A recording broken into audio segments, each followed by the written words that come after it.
Office आने जाने को आसान बनाने के लिए मैंने अपने ऑफिस के पास एक विला खरीद लिया। दयालुता दिखाते हुए मैंने विला का दूसरा कमरा मार्कस कोल नाम के एक युवा आदमी को किराए पर दे दिया। उसने कहा कि वो नया बिजनेस शुरू कर रहा है और पैसों की थोड़ी तंगी चल रही है। वो ठीक ठाक इंसान लगा, इसलिए मैंने उससे सिर्फ आधा किराया लिया। 2 महीने बाद मार्कस अचानक एक लड़की को घर लेकर आया और बोला कि वो उसकी गर्लफ्रेंड है। उस दिन के बाद से मेरा लिविंग रूम उनके कब्जे में चला गया और मेरे फ्रिज का खाना लगातार गायब होने लगा। यहाँ तक कि बालकनी में रखे मेरे ऑर्किड के पौधे भी उसकी गर्लफ्रेंड उठाकर अपने बेडरूम को सजाने ले गई। मैं ये बताने ही वाला था कि ये विला मैंने खरीदा है और मैं ही मकान मालिक हूँ। तभी मार्कस मुझे एक तरफ खींचकर शर्मिंदा चेहरे के साथ बोला, जूलियन, मैंने अपनी गर्लफ्रेंड के सामने थोड़ी डींग मार दी थी। मैंने उससे कहा कि ये विला मैंने खरीदा है। तुम तो जानते हो आजकल डेटिंग कितनी मुश्किल है। बस इस बार मेरी मदद कर दो। मेरा झूठ मत खोलना। मैं तुम्हें हर महीने $30 एक्स्ट्रा दूंगा। क्या? सिर्फ $30? क्या मैं ऐसा दिखता हूँ जिसे $30 की जरूरत हो? लेकिन उसे इस तरह गिड़गिड़ाते देखकर और ये सोचकर कि उसने अभी अभी कामकाजी दुनिया में कदम रखा है, मेरा दिल नरम पड़ गया और मैंने बात जाने दी। लेकिन अगले ही दिन जब मैं काम से घर लौटा तो देखा कि मेरे बेडरूम का ताला तोड़ा जा चुका था। मार्कस की गर्लफ्रेंड पहले ही मेरे कमरे में घुस चुकी थी। इस मास्टर बेडरूम में बहुत अच्छी रोशनी आती है। अब ये कमरा मैं ले रही हूँ। तुम्हारे जैसे कंगाल इंसान को तो छोटा कमरा मिल जाए वही बहुत है। उसने मुझे तिरस्कार भरी मुस्कान दी। इतने समय से किसी और के घर पर मुफ्तखोरी कर रहे हो, अब तक तो इशारा समझ जाना चाहिए था। मार्कस तुरंत मुझे एक तरफ ले गया। जूलियन, मुझे माफ कर दो। मेरी गर्लफ्रेंड समझती है कि ये घर मेरा है। उसका स्वभाव थोड़ा जिद्दी है और उसे दूसरों के साथ जगह बांटना पसंद नहीं। ऐसा करो, अभी के लिए मास्टर बेडरूम छोड़ दो। जब उसका मूड ठीक हो जाएगा तब मैं उसे सब सच बता दूंगा। टिफिनी को मैं संभाल लूंगा। टिफिनी घर की मालकिन की तरह बोली। मार्कस, इसे साफ साफ समझा दो। इसे ऐसा ना लगे कि हम लोग बेवजह परेशान कर रहे हैं। पहले अपना सामान पैक कर, ऐसे खड़ा मत रह। ये कहकर दोनों खुशी खुशी छोटे बेडरूम में वापस चले गए। हॉलवे में बिखरा अपना सामान देखकर मैंने फैसला कर लिया। हेलो, किसी ने गैर कानूनी तरीके से मेरे घर में घुसपैठ की है। मेरा ताला तोड़ा है और मेरा निजी सामान बाहर फेंका है। कृपया जल्द से जल्द पुलिस भेजिए। थोड़ी ही देर में पुलिस मेरे विला पर पहुंच गई। सायरन की आवाज सुनते ही मार्कस भागता हुआ नीचे आया। जूलियन, क्या हुआ? तुमने पुलिस क्यों बुला ली? एक पुलिस अधिकारी ने मार्कस को ऊपर से नीचे तक देखा और उसके बेतरतीब कपड़ों पर नजर डाली। तो तुम वही हो जिसकी शिकायत इस सज्जन ने की है? वही जिसने किसी और के घर का दरवाजा तोड़कर उस पर कब्जा कर लिया? मार्कस तुरंत बोला, नहीं नहीं नहीं, ये सब गलतफहमी है। मैं इनका रूममेट हूँ। मैं रोज यहीं रहता हूँ। मेरी गर्लफ्रेंड बस मजाक कर रही थी। वो सिर्फ कमरा बदलना चाहती थी। ये आदमी असली मुद्दे से बचने में माहिर था। सर, क्या आप अभी भी शिकायत दर्ज करवाना चाहते हैं? अधिकारी ने मुझसे पूछा। मैं कुछ कहता उससे पहले मार्कस मेरे पास आ गया। जूलियन, बिजनेस शुरू करना बहुत मुश्किल है। मेरी खातिर इस बार छोड़ दो। मैं ग्रेजुएट हुए सिर्फ कुछ साल हुए हैं और बड़ी मुश्किल से गर्लफ्रेंड मिली है। मैं बस परिवार बसाना चाहता हूँ। मैंने ये सब इसलिए किया ताकि हमारा रिश्ता बचा रहे। मेरे पास और कोई रास्ता नहीं था। उसे इस तरह गिड़गिड़ाते देखकर मुझे वो दिन याद आ गया जब वो पहली बार यहाँ रहने आया था। हेलो मिस्टर रीड, मैं नया बिजनेस शुरू कर रहा हूँ और पैसों की थोड़ी तंगी है। क्या मैं किराया थोड़ा देर से दे सकता हूँ? मेरा नाम मार्कस कोल है। आपसे मिलकर खुशी हुई। मैं कुछ पल चुप रहा। ठीक है, मैं शिकायत वापस ले लेता हूँ। ये सुनकर मार्कस ने कृतज्ञता से सिर झुका लिया। पुलिस की गाड़ी के जाने और सायरन की आवाज गायब होने के बाद ही उसने चैन की सांस ली। लेकिन अब मेरे पास उससे कहने के लिए कुछ नहीं बचा था और किसी तरह मुझे लग रहा था कि ये सारी मुसीबत मैंने खुद ही अपने सिर ली है। अगले दिन घर बिल्कुल साफ सुथरा था। मार्कस रसोई से बाहर आया और मुस्कुराकर बोला, जूलियन, तुम आ गए। मैंने लिविंग रूम साफ कर दिया है और टिफिनी ने जो लेबल चिपकाए थे उन्हें भी हटा दिया है। मैंने चारों तरफ देखा। तुम्हारी गर्लफ्रेंड कहाँ है? उसने अपराध बोध के साथ जवाब दिया, वो कमरे में है। मैंने उससे बात कर ली है। अब से लिविंग रूम साझा जगह है और वो हर जगह अपनी चीजें नहीं फैलाएगी। उसे अपनी गलती समझ आ गई है। मुझे लगा मामला खत्म हो गया है, लेकिन अगले ही दिन दरवाजे पर जोर जोर से धमाके होने लगे। मैं नीचे जाकर देखने वाला था कि मार्कस मुझसे पहले दरवाजा खोलने दौड़ पड़ा। अंदर कई खुरदुरे दिखने वाले लोग घुस आए जिनके शरीर टैटू से भरे हुए थे। अरे, बिल्कुल सही समय पर आए हो। हम तुम्हारा इंतजार कर रहे थे। पूरा झुंड लिविंग रूम में फैल गया। वे अपने साथ लाए स्नैक्स कॉफी टेबल पर फेंकने लगे। फिर घर की मालकिन बनने का नाटक करती हुई टिफिनी भी आ गई और कुछ ही देर में मेरे घर में अजनबियों की पार्टी शुरू हो गई। मेरा चेहरा काला पड़ता देखकर मार्कस जल्दी से मेरे पास आया। जूलियन, मुझे सच में माफ कर दो। आज हमारा छोटा सा गेट टुगेदर है। हम बस थोड़ी देर यहीं बैठेंगे। मैं कुछ पल चुप रहा। कॉफी टेबल के पास जमा होती खाली बियर की बोतलों को देखकर मैंने अपना गुस्सा दबा लिया। अगली बार पहले से बता दिया करो। जरूर जरूर, धन्यवाद जूलियन। लेकिन मेरे धैर्य का कोई सम्मान नहीं हुआ। कुछ दिनों बाद जब मैं घर लौटा तो फिर लिविंग रूम से हंसी की आवाजें आ रही थी। हर तरफ हॉटपॉट का तेल बिखरा हुआ था और मार्कस बड़े मेजबान की तरह सबकी सेवा कर रहा था। मुझे देखते ही वो दौड़ कर आया और मेरा मुंह ढक लिया। जूलियन, मुझे बहुत माफ कर दो। वो मुझे एक तरफ खींच ले गया। टिफिनी की सबसे अच्छी दोस्त अचानक आ गई थी। मुझे तुम्हें पहले बताने का मौका ही नहीं मिला। सब कुछ अचानक हुआ। सच में? मैं वादा करता हूँ कि रात 10 बजे तक सब चले जाएंगे। मैंने उन लोगों को देखा जो मेरे हजारों डॉलर वाले सोफे पर तेल और गंदगी फैलाते हुए बैठे थे। फिर भी मैंने अपना धैर्य बनाए रखा। मार्कस, सिर्फ इस महीने में ये कितनी बार हो चुका है? जूलियन, मुझे पता है। ये आखिरी बार है, सच में आखिरी बार। अगली बार मैं जरूर पहले बता दूंगा। मैं एक रोबोट की तरह मुड़ा और अपने कमरे में चला दिया। मार्कस, जल्दी आओ, हॉटपॉट ठंडा हो जाएगा। हाँ हाँ, जल्दी करो। तुम अभी भी हमें एक ड्रिंक पिलाने के उधार हो। मार्कस मुस्कुराया और पूरी बात को अपने दिमाग से निकाल दिया। आज जब मैं घर लौट रहा था मैंने तय कर लिया कि इस बार मैं उन्हें जल्द ही बाहर निकाल दूंगा। मैं फिर से अपने घर में अजनबियों की पार्टी नहीं देख सकता था। तुम लोग अभी क्या कर रहे हो? मैं आज जल्दी घर आ रहा हूँ। वहाँ थोड़ा शांत रहना, ठीक है? जूलियन, टिफिनी और मैं बाहर गए हुए हैं। हम घर पर नहीं हैं। निकलते समय टिफिनी चाबियां भी अपने साथ ले गई थी। अगर तुम्हारे पास अपनी चाबी नहीं है तो क्या मैं तुम्हारे लिए किसी ताला बनाने वाले को बुला दूं? मैं कुछ पल चुप रहा। रहने दो, मैं खुद कुछ कर लूंगा। फोन काटने के बाद मैं घर की तरफ गाड़ी चलाने लगा। मचलती हुई परछाइयां, चमकती रंग बिरंगी लाइटें और कान फाड़ देने वाला म्यूजिक। मैं तो पहले ही पुलिस बुलाकर इन सबको उठवा देने वाला था, लेकिन किसी तरह मैंने खुद को रोका। पहले ऊपर जाकर देखता हूँ कि आखिर ये लोग कर क्या रहे हैं। अच्छी बात यह थी कि मैंने पहले से एक अतिरिक्त चाबी बनवा रखी थी और उसे कार में रखा हुआ था। मैंने चाबी उठाई और सीधे अंदर चला गया। जैसे ही मैंने दरवाजा खोला, धुएं और शराब की तेज बदबू मेरे चेहरे पर आकर लगी। हर तरफ कूड़ा बिखरा पड़ा था और खाली बोतलें फर्श पर लुढ़क रही थी, लेकिन किसी को कोई परवाह नहीं थी। वो कालीन मेरी माँ ने मेरे लिए खास तौर पर चुना था, शुद्ध ऊन से हाथ से बुना हुआ। मैं खुद उस पर चप्पल पहनकर नहीं चलता था। और वे चांदनी जैसी हल्की पर्देदार खिड़कियां जिन्हें मैंने बहुत सोच समझकर चुना था, और वे पौधे जिन्हें मैं हर दिन पानी देता था। चाहे कोई कितना भी बिगड़ जाए, उसकी भी एक सीमा होती है। इस समय टिफिनी रानी की तरह बैठी हुई थी और उसके आसपास के लोग उसकी खुशामद कर रहे थे। टिफिनी, तुम कितनी किस्मत वाली हो, इतना अमीर बॉयफ्रेंड मिल गया। मैंने पिछली बार इस विला को रास्ते से देखा था। मुझे लगा था यहाँ कोई बड़ा बिजनेसमैन रहता होगा। किसे पता था कि ये तुम्हारे बॉयफ्रेंड का निकलेगा। सिर्फ अमीर ही नहीं, तुम्हारा कितना ख्याल रखता है। तुमने बस कहा कि तुम्हें बड़ा विला चाहिए और उसने तुरंत तुम्हें यहाँ शिफ्ट कर दिया। जब तुम बॉस की पत्नी बन जाओ तब हमें मत भूलना। सब हंस पड़े। हाँ, अब तो हम सब टिफिनी के सहारे हैं। सब ने अपने गिलास उठाकर जश्न मनाया। तभी टिफिनी की नजर मुझ पर पड़ी। उसे समझ ही नहीं आया कि मैं, एक अनचाहा आदमी, उसके घर में आने की हिम्मत कैसे कर सकता है। उसकी हैरानी तुरंत गुस्से में बदल गई। वो कमर पर हाथ रखकर मेरे सामने आई और घुरते हुए बोली, तुम घिनौने आदमी, हमारी पार्टी की जासूसी करने की हिम्मत कैसे हुई। तभी पास में शराब पी रहा है गुंडे जैसा आदमी कुछ गड़बड़ महसूस करके बोला, टिफिनी क्या हुआ, ये कौन है, ये अंदर कैसे आया।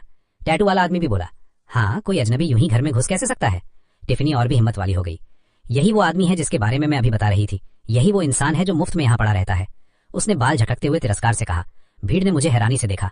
टिफिनी, क्या मतलब, क्या तुम दोनों यही नहीं रहते, क्या ये किराएदार है। किराएदार, टिफिनी ने तिरस्कार से कहा। मैंने कब कहा कि ये किराया देता है। किराएदार किराया देते हैं, क्या इसने कभी किराया दिया। ये तो बस मुफ्तखोर है। मेरे बॉयफ्रेंड के घर में मुफ्त में रहता है और अब हमारी पार्टी की जासूसी करने भी आ गया। एक नजर में पता चल जाता है कि ये जोक है। टिफिनी, तुमने पहले क्यों नहीं बताया। अगर हमें पता होता तो हम दरवाजे पर पहरा लगा देते। अरे, अगर अपनी भलाई चाहते हो तो अभी निकल जाओ, वरना कोई तुम्हें निकाल देगा। मैंने ठंडी आवाज में कहा। तुम्हें किसने बताया कि ये मार्कस कोल का घर है। भीड़ कुछ पल के लिए चुप हो गई।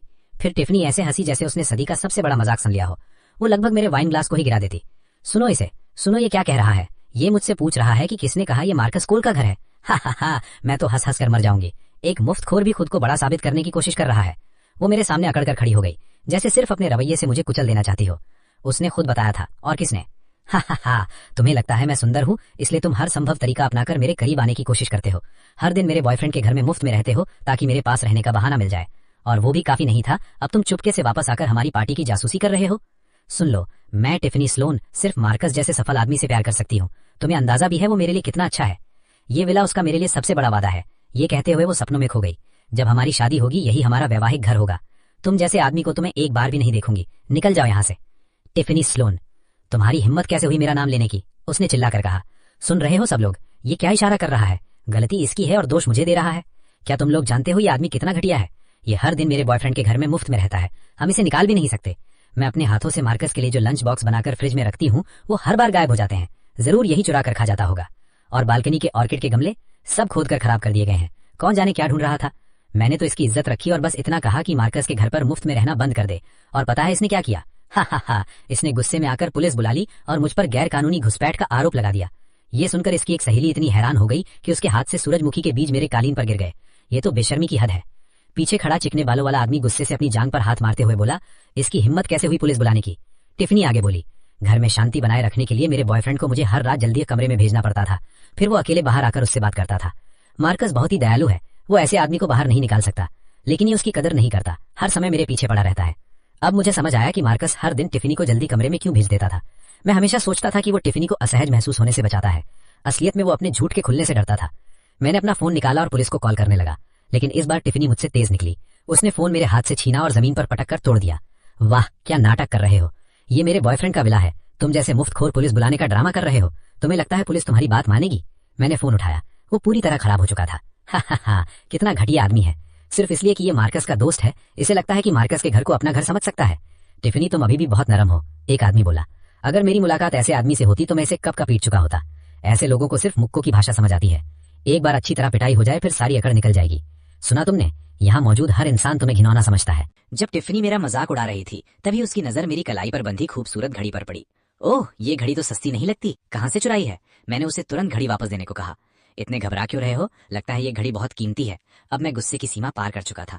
इसकी कीमत ज्यादा नहीं है, लेकिन ये मेरे लिए सबसे कीमती चीज है। अभी के अभी वापस दो। हाँ, बस एक बेकार सी घड़ी है, इतना तमाशा क्यों। उसने हाथ झटककर घड़ी फर्श पर फेंक दी। कांच जमीन से टकराया और तेज आवाज के साथ टूट गया। अपने पिता की आखिरी निशानी को टूटते हुए देखकर मेरी आंखें लाल हो गईं। उसके आसपास खड़े लोग और जोर से हंसने लगे। लो, ये कबाड़ घड़ी वहीं पहुंच गई जहां इसकी जगह है। तुम घिनौने आदमी, ये तो बस एक टूटी हुई। वो अपनी बात पूरी भी नहीं कर पाई थी कि मैंने उसके चेहरे पर एक जोरदार थप्पड़ मार दिया। मेरा शरीर मेरे दिमाग से पहले हरकत कर गया था, लेकिन मुझे जरा भी पछतावा नहीं था। जैसे ही टिफनी को समझ आया कि क्या हुआ है, उसकी आंखों से आंसू बहने लगे। तुमने मुझे थप्पड़ मारा, तुम घिनौने आदमी, तुमने मुझे मारा। इसे सबक सिखाओ। जो मुझे सबसे ज्यादा खुश करेगा मैं उसे सी फूड दावत दूंगी। एक पल में पूरी भीड़ खड़ी हो गई। इसने टिफनी को मार दिया। वो तो जल्द ही बड़े बॉस की पत्नी बनने वाली है। हाँ, उसने तो बस तुम्हारी टूटी हुई घड़ी तोड़ी थी, इतना गुस्सा करने की क्या जरूरत थी। वैसे भी शायद ये किसी सड़क किनारे से खरीदी नकली घड़ी होगी। दूसरे आदमी की गर्लफ्रेंड को पटाने में नाकाम रहा, इसलिए अब हाथ उठाने लगा। इन लोगों की बातें सुनकर मेरी मुट्ठियां कस गईं। तुम लोग इस बात पर पछताओगे। मैं तो हंस हंस कर मर जाऊंगा। टिफनी का बॉयफ्रेंड बड़ा आदमी है, तुम्हें लगता है हम तुम्हारे लिए पछताएंगे? तभी उसी समय मेरा वकील वहां पहुंचा। साथ में वो बॉडीगार्ड भी थे जिन्हें मैंने पहले से तैयार रखा था। यहाँ क्या हो रहा है? अचानक इतने लोग क्यों जमा हो गए?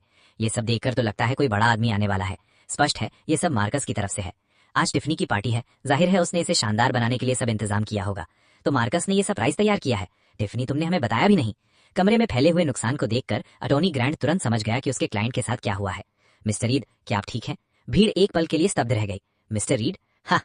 तुम लोगों ने सुना? इसने इस आदमी को मिस्टर रीड कहा। तुम शायद किसी और को समझ लिया है। ये जूलियन रीड तो एक कंगाल किराएदार है। इसके दिमाग में सिर्फ बॉस की गर्लफ्रेंड को पटाने की योजनाएं भरी रहती हैं। ये तो वो आदमी है जो दूसरों के घर में मुफ्त में रहता है। इसे किसी सीईओ से तुलना करना भी मजाक है। अपनी आंखें खोलो, इसकी बातों में मत आओ। आजकल कुछ लोगों को पैसे देकर सूट पहनाना बहुत आसान है। कुछ दर्जन डॉलर खर्च करो और नाटक तैयार। हाँ, तुमने निश्चित रूप से गलत आदमी पकड़ा है। अटॉर्नी ग्रैंट ने चश्मा साफ किया और भीड़ की तरफ देखा भी नहीं। मिस्टर रीड, क्या आप ठीक हैं? फिर उसने ठंडी आवाज में कहा, तुम्हारे सामने खड़ा व्यक्ति जूलियन रीड इस विला का कानूनी मालिक है। लेकिन ये लोग तब तक मानने को तैयार नहीं थे जब तक सिर दीवार से न टकरा जाए। ये हर सेकंड और भी ज्यादा हास्यास्पद होता जा रहा है। तुम लोग सच में अपने अभिनय के लिए समर्पित हो। स्क्रिप्ट भी आधी अधूरी सही लग रही है, लेकिन अगर नाटक करना ही है तो थोड़ा होमवर्क भी कर लिया करो। अगर हमें ठगने आए हो तो कम से कम ये पता कर लेते कि इस घर का मालिक कौन है। बिल्कुल, अगर अभिनय करना है तो विश्वसनीय बनो। लोगों से झूठ बोलने से पहले उनके बारे में जानकारी इकट्ठा कर लो। तुमने तो मेरे बॉयफ्रेंड की पहचान तक नकली बनाने की कोशिश की। क्या तुम्हें नहीं पता कि मैं मार्कस कोल, इस विला की मालिक की गर्लफ्रेंड हूँ? ये सुनते ही अटॉर्नी ग्रांट मुड़ा और ठंडी आवाज में पूछा, मार्कस कोल, क्या वो मिस्टर रीड का किराएदार है? ये सुनकर टिफनी फिर से जोर से हंस पड़ी। किराएदार? क्या बकवास कर रहे हो? मेरा बॉयफ्रेंड किराएदार कैसे हो सकता है? वो करोड़पति है, एक सफल आदमी है। ये कंगाल तो उसका किराया देने वाला नौकर बनने लायक भी नहीं है। अटॉर्नी ग्रांट ने उससे बहस करना भी जरूरी नहीं समझा। पूरे क्षेत्र को सुरक्षित करो, हर टूटी हुई चीज की तस्वीर लो, सभी नुकसान का सबूत इकट्ठा करो और कमरे में मौजूद हर व्यक्ति को यहीं रोको। कोई बाहर नहीं जाएगा। जी, अटॉर्नी ग्रांट। स्टाफ तुरंत सबूत इकट्ठा करने लगा। ये देखकर टिफनी घबरा गई। तुम लोग क्या कर रहे हो? मैं चेतावनी दे रही हूँ, मेरे पास मत आना। मिस्टर कोल टिफनी से बहुत प्यार करते हैं। तुम्हारी हिम्मत कैसे हुई टिफनी को परेशान करने की? तुम लोग अभिनेता हो तो अपनी हद में रहो। हाँ, तुम लोग, अभी भी समय है, निकल जाओ। ये सब देखकर टिफनी सच में घबराने लगी। तुम लोग खड़े क्या हो? जल्दी उसे फोन करो। चिकने बालों वाले आदमी ने तुरंत फोन निकालकर उसे दे दिया। मार्कस, जल्दी आओ, विला में कोई तमाशा कर रहा है, जल्दी वापस आओ। टिफनी, क्या हुआ? मुझे साफ साफ बताओ, कौन तमाशा कर रहा है? वही कंगाल आदमी जो इतने समय से तुम्हारे घर में मुफ्त में रह रहा था। वो अचानक लोगों को लेकर आ गया है। उसने कुछ नकली कलाकार भी बुला लिए हैं। वो बकवास कर रहा है कि वही इस घर का मालिक है और तुम उसके किराएदार हो। फोन की दूसरी तरफ मार्कस पूरी तरह चुप हो गया। इस बार वो यहाँ मौजूद नहीं था कि मुझे एक तरफ ले जाकर फिर से भावुक कहानी सुनाता। मार्कस, मेरी बात सुन रहे हो? कुछ बोल क्यों नहीं रहे? तुम कब आ रहे हो? टिफनी, मैं अभी रास्ते में हूँ। बस उनसे लड़ाई मत करना। ठीक है, मैं इंतजार करूंगी, बस तुम आ जाओ। मार्कस अभी आने वाला है। वकील ने मुझसे पूछा कि क्या मैं पहले अपनी चोटों का इलाज करवाना चाहता हूँ। मैंने कहा नहीं, पहले पूरे दृश्य को सुरक्षित रखो। मार्कस के आने के बाद सब निपटाएंगे। टिफनी को पूरा भरोसा था कि मार्कस के आते ही सब ठीक हो जाएगा। नाटक करते रहो, जितना करना है कर लो। उसने दरवाजे की तरफ देखा। जैसे ही मार्कस आएगा देखेंगे तुम लोग कितनी देर तक ये ढोंग जारी रखते हो। जब मार्कस भागता हुआ पहुंचा तब तक रात काफी गहरी हो चुकी थी। जैसे ही उसने दरवाजे के अंदर कदम रखा, उसकी नजर पूरे कमरे में फैली तबाही और मेरी टूटी हुई घड़ी पर पड़ी। मार्कस, आखिरकार तुम आ गए। टिफनी तुरंत उसके पास दौड़ी और बोली, ये लोग मुझे परेशान कर रहे हैं, जल्दी कुछ कहो। इनसे कहो कि ये सब तुम्हारा है ना? जल्दी बोलो। मार्कस, तुम्हें क्या हुआ? कुछ बोलते क्यों नहीं? ये देखकर बाकी लोग भी उसके चारों तरफ जमा हो गए। मिस्टर कोल, क्या हुआ? मिस्टर कोल, आप आखिर आ गए। अब आपको हमारे और टिफनी के लिए खड़ा होना होगा। तुम बोल क्यों नहीं रहे? जब मार्कस को एहसास हो गया कि अब वो सच नहीं छिपा सकता, तो उसने मेरी तरफ ऐसे देखा जैसे दुनिया का सबसे बड़ा दुख उसी पर टूट पड़ा हो। मुझे कभी नहीं लगा था कि कोई आदमी इतना बेशर्म भी हो सकता है। जूलियन, प्लीज प्लीज मेरी मदद करो। बस इस एक बार मेरा झूठ बचा लो। सबके सामने दिखावा कर दो कि मैं मालिक हूँ और तुम मेरे किराएदार हो। सिर्फ इस एक बार, मैं हाथ जोड़ता हूँ। तुम जानते हो कॉलेज से निकलने के बाद मेरी जिंदगी कितनी मुश्किल रही है। मेरे पिता हमेशा चाहते थे कि मैं परिवार बसाऊं। टिफनी, वो बहुत अच्छी लड़की है और मेरे साथ अच्छा व्यवहार करती है। अगर उसे पता चल गया कि मैं सिर्फ किराएदार हूँ तो वो निश्चित रूप से मुझसे ब्रेकअप कर लेगी। मार्कस, तुम्हारी हिम्मत कैसे हुई मुझसे ये बात कहने की? मैं उस पर बरस पड़ा। जूलियन, आवाज धीमी रखो। धीमी? मैं हंस पड़ा। जब तुम कॉलेज से निकलकर संघर्ष कर रहे थे तब मैंने तुम्हारा किराया आधा कर दिया था। मैंने तुम्हारे लिए जितनी नरमी दिखाई शायद कोई और नहीं दिखाता। तुमने कहा किराया देर से दोगे, मैंने बिना कुछ कहे मान लिया। तुमने कहा तुम्हारी गर्लफ्रेंड कुछ दिन रहेगी, मैंने नहीं रोका। लेकिन बदले में तुमने क्या किया? दिन ब दिन तुमने अपनी गर्लफ्रेंड को मेरे घर में हुकूमत करने दी। तुमने उसे मेरे बेडरूम का ताला तोड़वाने दिया। तुमने उसे लोगों को बुलाकर मेरे विला में पार्टी करने दी। लोगों को मारना, सामान तोड़ना, सब कुछ होने दिया। अब तुम्हें क्या अधिकार है मुझसे मदद मांगने का? मैं बिजनेस शुरू करना बहुत मुश्किल है, मार्कस हकलाया। तुम्हारे पिता ने तुम्हें मेहनत करने को कहा था ताकि तुम्हारी आमदनी स्थिर हो। उन्होंने ये नहीं कहा था कि तुम मेरा घर बर्बाद कर दो, और उन्होंने ये भी नहीं कहा था कि तुम मेरा विला इस्तेमाल करके बाहर लड़कियों को धोखा दो। जूलियन, मैंने धोखा नहीं दिया। नहीं दिया? मैंने उसकी बात काट दी। तुमने बस टिफनी से कहा कि विला तुम्हारा है। बस उसे मेरे विला में लेकर आए। बस उसे बताया कि ये घर तुम्हारा है। बस उसे मेरे घर की मालकिन बनने दिया। मार्कस अब अपना चेहरा संभाल नहीं पा रहा था। क्या तुम्हें पता है इसे क्या कहते हैं? इसे धोखा कहते हैं। जूलियन, मुझे सच में अपनी गलती का एहसास है। मैं बस उसे खोना नहीं चाहता था। मेरे पिता ने पूरी जिंदगी खेती की ताकि मैं कॉलेज भेज सकूं। उनकी बस यही इच्छा है कि मैं परिवार बसाऊं। तुम उसे खोना नहीं चाहते थे, इसलिए तुमने मेरे विला को अपनी संपत्ति बनाकर पेश कर दिया। क्या तुमने कभी सोचा कि तुम्हारी हरकतों ने मेरे साथ क्या किया? मुझे नहीं पता ये आदमी सामान्य भाषा समझता भी है या नहीं, लेकिन मैं बोलता गया। इन लोगों ने मुझे मारा, मेरे पिता की आखिरी निशानी तोड़ दी। मार्कस, ये सब होने के बाद तुम्हें क्या लगता है कि मैं तुम्हारी मदद करूंगा? जूलियन, मैं पैसे दूंगा, मैं सब भर दूंगा। वो घड़ी मेरे पिता की आखिरी निशानी थी। तुम ऐसा कौन सा पैसा दे सकते हो जो उसकी भरपाई कर सके? अब टिफनी को महसूस होने लगा था कि चीजें उसकी कल्पना के अनुसार नहीं चल रही थीं। तुम दोनों क्या बड़बड़ा रहे हो? टिफनी दौड़कर आई। क्या यह आदमी फिर से बकवास कर रहा है? उसने मार्कस को झंझोड़ा। तुम जवाब क्यों नहीं दे रहे? तुम जवाब क्यों नहीं दे रहे? कुछ तो बोलो। इसने आखिर तुमसे क्या कहा? इस समय मार्कस लकड़ी की मूर्ति की तरह खड़ा था। कोई समझ नहीं पा रहा था कि उसके दिमाग में क्या चल रहा है। क्या ये तुम्हें मेरे खिलाफ भड़का रहा है, या फिर इसने तुम्हें धमकाया है? डरो मत, जो भी है बोलो। मार्कस ने उसका हाथ पकड़ लिया। टिफनी, बस करो। टिफनी ने अविश्वास से उसकी तरफ देखा। क्या? अब मैं बोल भी नहीं सकती? क्या तुमने सच में इस कंगाल आदमी को अपने ऊपर हावी होने दिया? टिफनी, क्या तुम मर्द हो भी? किसी ने तुम्हारी गर्लफ्रेंड को थप्पड़ मारा और तुम अभी भी उसी का बचाव कर रहे हो। कृपया बोलना बंद करो। मामला वैसा नहीं है जैसा तुम सोच रही हो। वैसा नहीं है? टिफनी पूरी तरह टूट गई। तो फिर कैसा है? क्या सच में वही सच है जो ये कंगाल कह रहा था, कि तुम उसके किराएदार हो? मार्कस चुप रहा। टिफनी को महसूस हो गया था कि कुछ गड़बड़ है, लेकिन वो अभी भी यकीन नहीं कर पा रही थी। इतनी हास्यास्पद बात किसी मुफ्तखोर के मुंह से ही निकल सकती थी। मार्कस, जल्दी बोलो, सबको बताओ कि यहाँ मालिक कौन है और किराएदार कौन है। हाँ मिस्टर कोल, बताइए आप असल में कौन है? इन्हें दिखाइए कि इनकी औकात क्या है। हाँ मार्कस, बोलो। ऐसा लग रहा था जैसे उसके गले में सुई अटक गई हो। उसने बड़ी मुश्किल से शब्द बाहर निकाले। जो ये लोग कह रहे हैं वो सच है। टिफनी की आंखें फैल गईं। तुमने क्या कहा? मार्कस ने फिर मुश्किल से दोहराया। जूलियन जो कह रहा है वो सच है। वही इस विला का मालिक है। ये घर उसी का है। ये सुनते ही टिफनी की आंखों से आंसू फूट पड़े। मैं इसका किराएदार हूँ। ये सच्चाई टिफनी के लिए बहुत भारी थी। वो सीधे सोफे पर गिर पड़ी। चिकने बाल वाला आदमी और स्नैक्स खा रही महिला भी सदमे में जम गए। नहीं नहीं, ये नहीं हो सकता। तुम मुझसे झूठ बोल रहे हो मार्कस। टिफनी, मुझे माफ कर दो। मेरा इरादा तुम्हें धोखा देने का नहीं था। मैं बस तुम्हें बहुत पसंद करता था। मुझे डर था कि अगर तुम्हें पता चला कि मैं सिर्फ किराएदार हूँ तो तुम मुझे नीची नजर से देखोगी। इसीलिए मैंने झूठ बोला। तो तुम सच में इतने समय से मुझसे झूठ बोल रहे थे? तुमने कहा था तुम सफल उद्यमी हो। तुमने कहा था तुम बड़े विला में रहते हो। तुमने कहा था तुम करोड़पति बॉस हो। तुमने कहा था तुम मुझे अपने विला में रहने लेकर जाओगे, जबकि असलियत में तुम किसी और के घर का सिर्फ एक कमरा किराए पर लिए हुए थे। हमेशा घमंडी और अकड़ में रहने वाली टिफनी को अचानक लगा कि धरती में छिपने लायक कोई गड्ढा भी नहीं है। तुमने मेरी वजह से मेरे दोस्तों के सामने वो सारी बातें कहलवाई। अब सब मजाक बन गया। सब कुछ मजाक बन गया। तुम्हें पता है मैंने अपने दोस्तों से क्या कहा था? मैंने कहा था मेरा बॉयफ्रेंड बॉस है, सफल आदमी है, संपत्ति का मालिक है। जो तस्वीरें तुमने मेरी इस विला के सामने खींची थी, मैंने उन्हें अपनी गर्ल्स ग्रुप चैट में भेजा, अपनी माँ को भेजा, अपने हर दोस्त को भेजा। सबने कहा मैं कितनी किस्मत वाली हूँ। सबने कहा मैंने सोना पकड़ लिया। और अब तुम बता रहे हो कि तुम सिर्फ किराएदार हो। मैं अपने दोस्तों का सामना कैसे करूंगी? मैं किसी का सामना कैसे करूंगी? उन दोनों को मेरे घर में चिल्लाते और झगड़ते देखकर मैंने बात आगे बढ़ाई। बस बहुत हो गया। लड़ना है, चिल्लाना है, उसके लिए बाद में बहुत समय मिलेगा, लेकिन अभी कुछ बातें साफ करनी होंगी। पहली बात, मेरी अनुमति के बिना तुम लोगों ने मेरे बेडरूम का ताला तोड़ा और उसे नुकसान पहुंचाया। ये गैर कानूनी घुसपैठ है। दूसरी बात, तुम लोगों ने मेरी अनुमति के बिना मेरे लिविंग रूम का इस्तेमाल पार्टियों के लिए किया और मेरे फर्नीचर और सामान को भारी नुकसान पहुंचाया। ये अवैध कब्जा है। तीसरी बात, तुमने अपनी असली पहचान छिपाई और मेरे विला का इस्तेमाल करके दूसरे इंसान को भावनात्मक रूप से धोखा दिया। ये धोखाधड़ी है। चौथी बात, ये घड़ी मेरे पिता की आखिरी निशानी थी और तुम्हारी गर्लफ्रेंड ने इसे तोड़ दिया। इसकी जिम्मेदारी से बचकर तुम कहीं नहीं जा सकते। घबरा गया। जूलियन, जूलियन, मेरा ऐसा इरादा नहीं था। प्लीज इस बार मुझे छोड़ दो। मैं पैसे दूंगा, कसम खाता हूँ सब भर दूंगा। अपनी पूरी महीने की सैलरी दे दूंगा। जितना कहोगे उतना दूंगा। खड़े हो जाओ। मार्कस ने इस बात को ऐसे पकड़ लिया जैसे डूबता आदमी तिनके को पकड़ता है। जूलियन, तो मुझे माफ करने के लिए तैयार हो? माफ? मैंने ठंडी हंसी हंसी। नहीं, मैं सिर्फ कह रहा हूँ कि बात करते समय सीधे खड़े हो जाओ। और जहाँ तक इस मामले का सवाल है, उसका फैसला पुलिस करेगी। आज से तुम्हारी कठिन जिंदगी की वजह से तुम्हें मेरी तरफ से कोई विशेष रियायत नहीं मिलेगी। ये सुनते ही टिफनी का रवैया तुरंत बदल गया। वो मेरी तरफ बेहद सम्मान से दिखने लगी। मिस्टर रीड, सही है ना? मिस्टर रीड, आज जो हुआ वो एक गलतफहमी थी। मुझे नहीं पता था कि ये घर आपका है। मैं तो समझी थी क्या? मैंने बीच में टोक दिया। तुमने सोचा मैं मफ्तखोर हूँ, इसीलिए लोगों को मारना ठीक है, उनका सामान तोड़ना ठीक है। मिस्टर रीड, गलती सच में मेरी थी, मैं माफी मांगती हूँ। लेकिन देखिए, मैं भी तो पीड़ित हूँ। मार्कस ने मुझे भी धोखा दिया है। अगर किसी को जिम्मेदार ठहराना है तो उसे ठहराइए ना। बात को इतना बढ़ाने की क्या जरूरत है? हम आपस में निपटा लेते हैं। जो भी नुकसान हुआ है मैं भर दूंगी। अच्छा, मैंने कहा। मैं पहले ही पुलिस को बुला चुका हूँ और वे जल्द ही पहुंचने वाले हैं।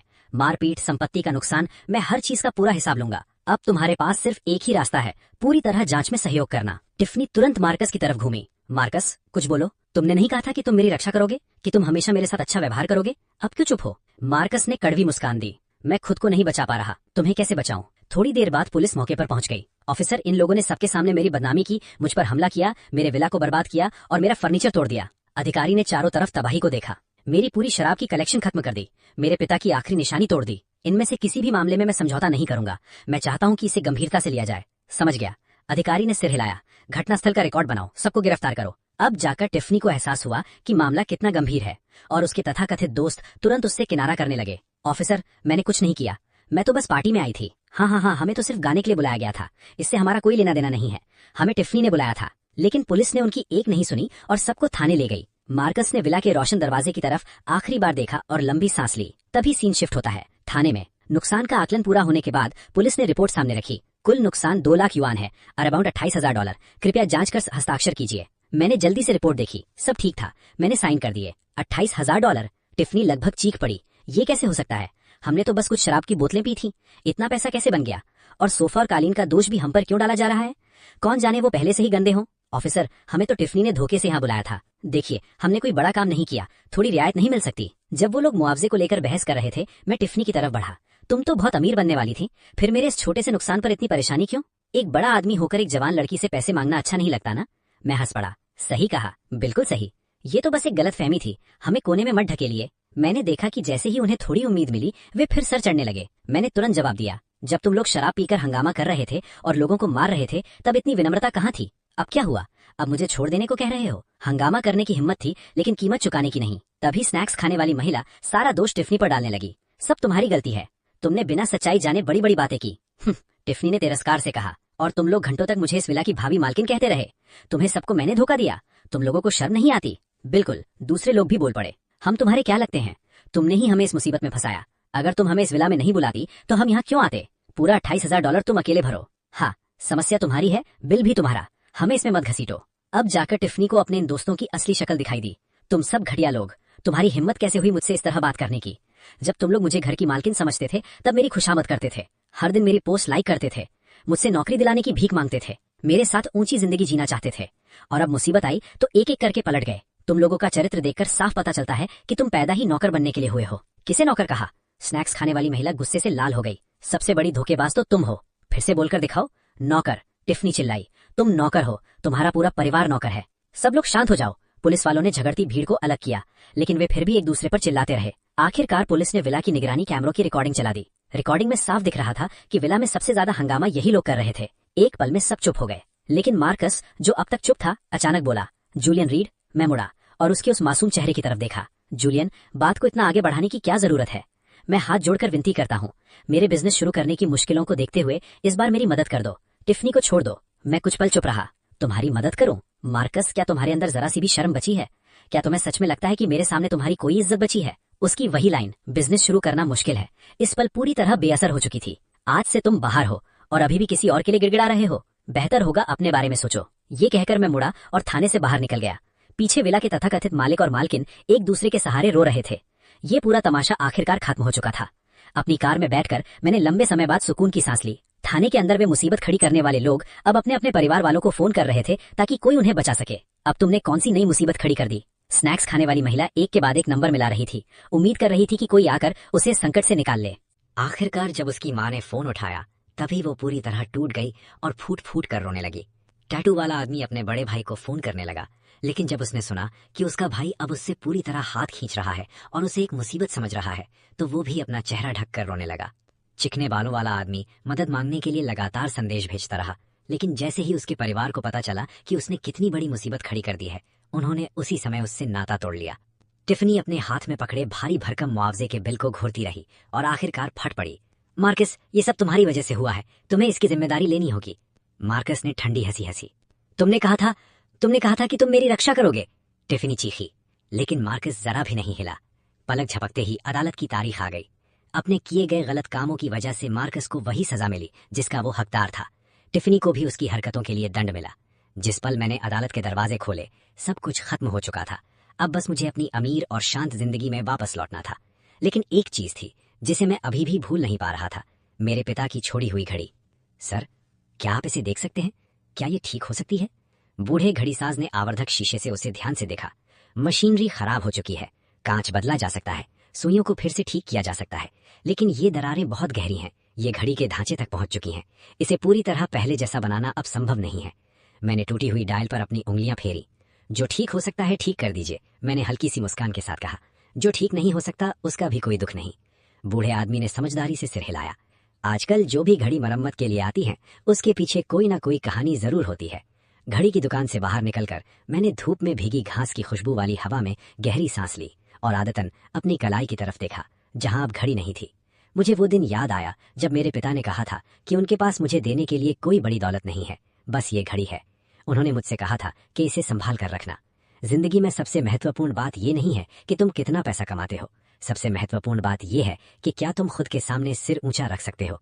मुझे वो दिन याद आया जब मार्कस पहली बार मेरे घर आया था। जूलियन, मैं अभी अभी अपना बिजनेस शुरू कर रहा हूँ, थोड़ी पैसों की तंगी है। और मुझे टिफनी भी याद आई, जो मेरे घर में ऐसे हुकूमत चला रही थी जैसे सब कुछ उसका हो। इतने समय तक मैं खुद के साथ ही न्याय नहीं कर पाया था। डैड, आज आखिरकार मैंने खुद के सामने सिर ऊंचा रखा है। मैंने मरम्मत की हुई घड़ी वापस अपनी कलाई पर बांध ली। तभी सीन शिफ्ट होता है। अगली सुबह मेरा घर फिर से वैसा ही हो चुका था जैसा पहले था। साफ फर्श, सजा हुआ लिविंग रूम, हरे भरे पौधे